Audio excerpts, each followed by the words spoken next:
সবাইকে সালাম এবং আদাব জানিয়ে শুরু করছি আজকের এই সাক্ষাৎ। তো আগামী 28শে ফেব্রুয়ারি রায়বাহাদুর শ্রীনাথ ইনস্টিটিউশনের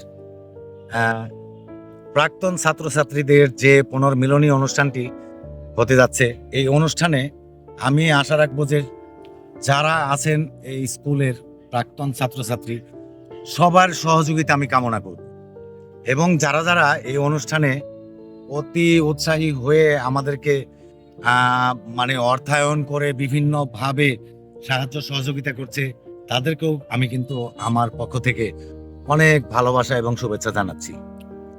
আর আমার একটি চ্যানেল আছে, ইউটিউব চ্যানেল। আমি এই প্রোগ্রামটি 28শে ফেব্রুয়ারি সরাসরি টেলিভিশনে দেখানোর জন্য আমি চেষ্টা করব। নিশু খান ব্লগ লিখে আপনারা সার্চ দিয়ে আপনাদের স্মার্ট টেলিভিশনে আপনারা অনুষ্ঠানটি ঘরে বসে দেখতে পারবেন। যারা অনুষ্ঠানে উপস্থিত না থাকতে পারবেন, যারা দূরে থাকবেন, তারা কিন্তু টেলিভিশনে এই অনুষ্ঠানটি দেখতে পারবেন। তো ধন্যবাদ খোকন ভাই, থ্যাংক ইউ।